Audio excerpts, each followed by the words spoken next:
Marcion regarded him as the son of Satan because he hated the Most High and he wanted another book outside of the Holy Scriptures. Do a little reading and research on these people such as Hancock, Tertullian, Eusebius, Origen, and read what they had to say about Marcion. Read their works. Read the greatest historians at that time. But, as I was saying, Marcion came up with the idea of a New Testament. Before the 2nd century, there was no such thing as a New Testament.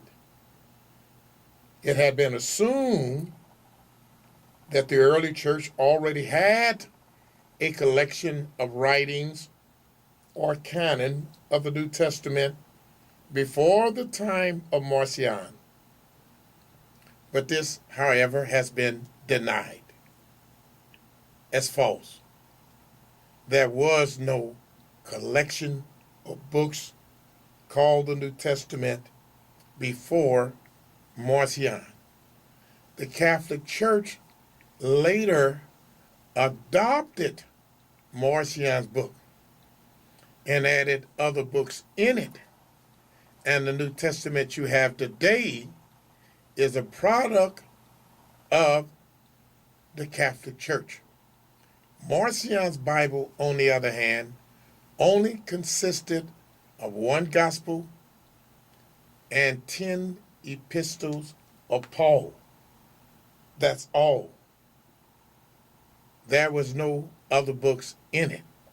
The books that we have in it today were later added by the Catholic Church when they had a man named Jerome decide what would be the canon or writings to make up the Christian book. And he is the one that selected certain books to be a part of the Christian canon. And it might also be known these books were selected and not collected. He decided what books to make up the New Testament, and anything he didn't want, he rejected. And that's what we have today. I know many of our people accept the whole New Testament as the word of the Most High, but the early church did not, when they first came up with the idea of the New Testament, it was not ranked beside the Old Testament.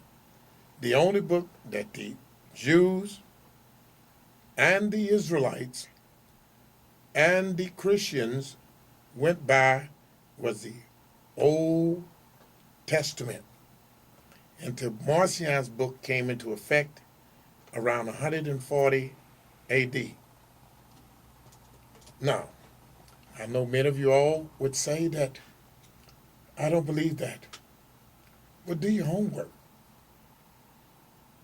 Study. Your book, the New Testament, says study to show yourself approved. And that's what I'm asking you to do. Do your homework. Study.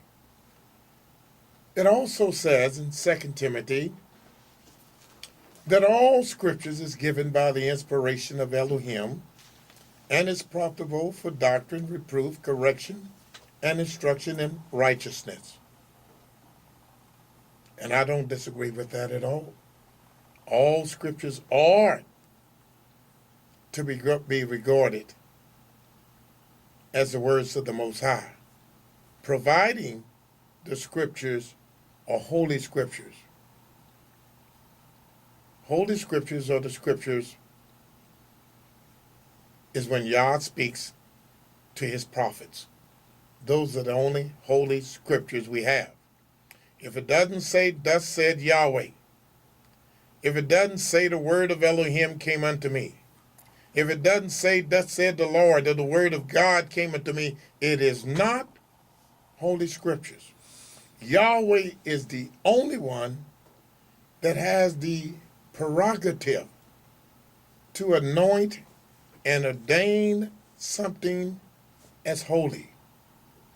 It was he that blessed the seventh day of the week and blessed it and hallowed it and sanctified it and made it holy.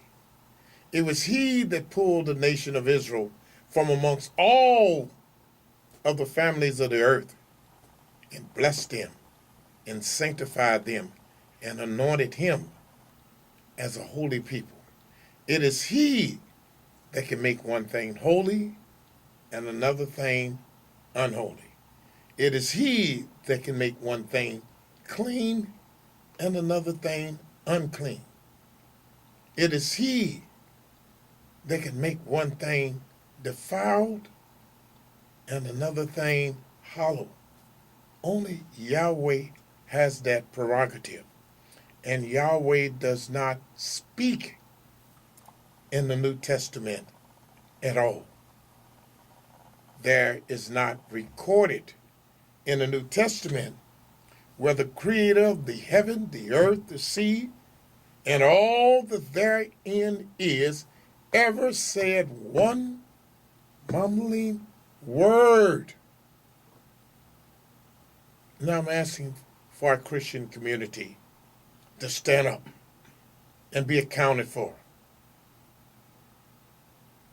I know many of y'all, since I made that pronouncement last week about the origin of the New Testament, I know you had to study who Marcion was. You had to get some books on him. You had to pull them up on the internet. Come and engage me. See, when you hide behind a lie and accept a lie as a truth, you only fool yourself. Let me show you how Christianity got started and where it is today. It got started by lies, and there were no Christian writings at all before the time of Marcion. He is the founder, and this man collected various books, various writings, and he treated them as he wished. They was his property. He didn't consider himself sinning against the Creator. First of all, he didn't care if he did or not because he hated the Most High. So he didn't consider it an offense by writing his own book and collecting books he heard were books of Paul. Notice the only books he had was one gospel and 10 epistles of Paul.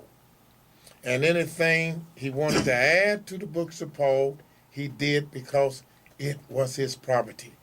And anything he wanted to take from the book of Paul, he did because it was his property.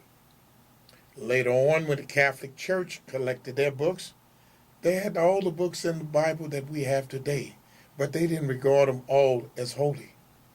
They did not regard the book of Mark as a holy book. They did not regard the book of Luke as a holy book. And they did not regard the most read book in the entire New Testament as holy. They did not regard the book of Acts. Now, why wasn't the book of Acts and the book of Luke not considered apostolic books? Even though none of the books of the New Testament was really holy, why didn't they even rank them in the same status that they did the others? Because they had to admit they had no